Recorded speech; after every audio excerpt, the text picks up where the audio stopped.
Well, as you know, my favorite space to spend time in during the warm weather is my back deck. I'm there in the morning, I'm there in the evenings, enjoying the warm weather. It's just an amazing place to be. But a few days ago, the weather suddenly went towards winter, so everything's being reoriented. In the winter, I spend most of my time either in my chair in the living room or in my bed.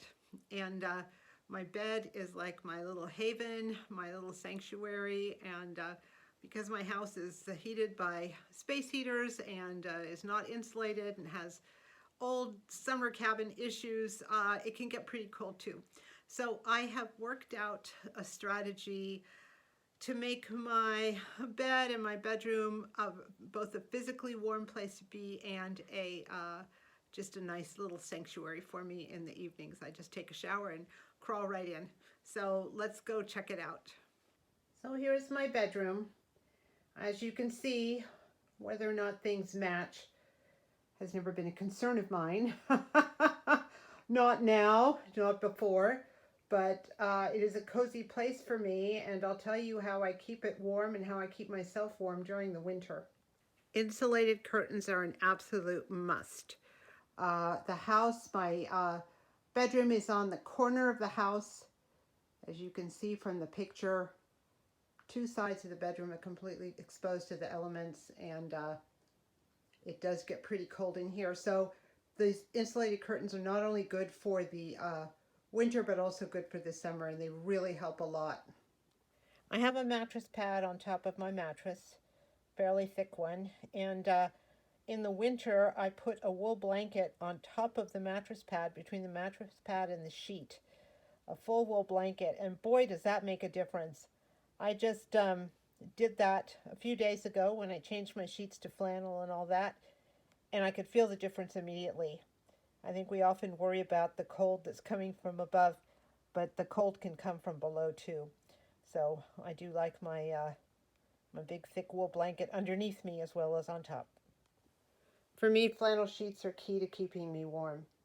I put these on last night with the blanket underneath, and it was a huge difference than the night before. We've had a couple freezing cold nights the last couple nights, and last night was a complete change without changing anything else. Just adding the blanket under the sheets and the flannel sheets already was a lot warmer. Next, two more wool blankets. Next, I have two fleece blankets that I got at Costco a few years ago. They are very, very warm and very comfortable, but they are extremely slippery, and they'll slide off each other and slide off the bed. So they do not stay put at night. I have to pull everything off and remake it every morning.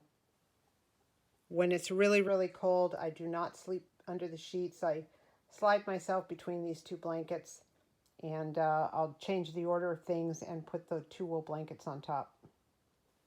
I don't know if you remember that old department store, Mervyn's. They were just the best for practical stuff that lasted forever. So this quilt is from there. It's probably 20, 25 years old, and it does have batting in it, and it's pretty thick on the top with all the different patches, and it's gone through the wash a million times, and it's still really an integral part of what I use when I sleep outside during the summer or in the cold in the winter.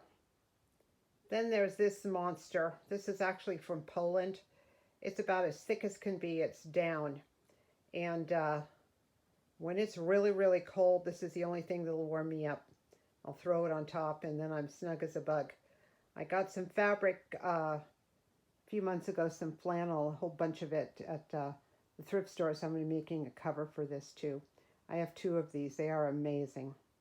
Orientation of the bed has turned out to be extremely important. My bed right now, the head of the bed is against the wall that it's the common wall with the living room. Originally, my bed was the other direction underneath the window, and it was so darn cold because it's on that outside wall. It was a huge difference to switch the bed around from the head of the bed being under the window to the head of the bed being against this wall. So if you are cold at night and you have a way of changing your bed or changing the positioning of the bed, it's probably a good idea to try that. Here's my little nesting area. I have the lamp and a basket with some colored pencils and some of my journals, a book if I'm reading a book.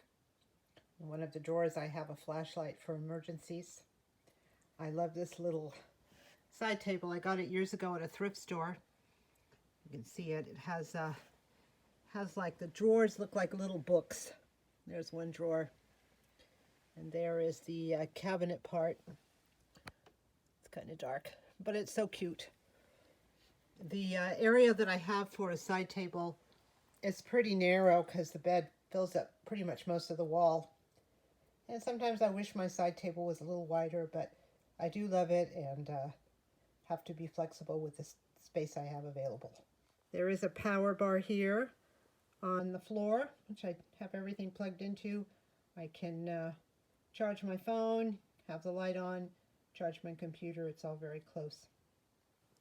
One thing that keeps me really warm in the winter are these rice-filled bags that you put in the microwave. I'm making myself a new one for 2022 with this fun Day of the Dead fabric, flannel fabric. If you do make these for yourself, make sure your fabric is 100% cotton and the thread is 100% cotton. Otherwise, it could destroy your microwave. I'm looking for a hot water bottle too as a backup, but they're almost impossible to find in the store.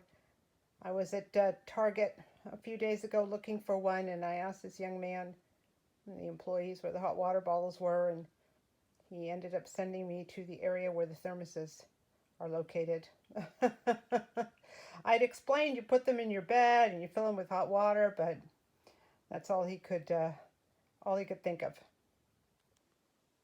So that's where I spend most of my time during the winter, in the evenings and in the morning, drinking tea and reading or watching videos or whatever.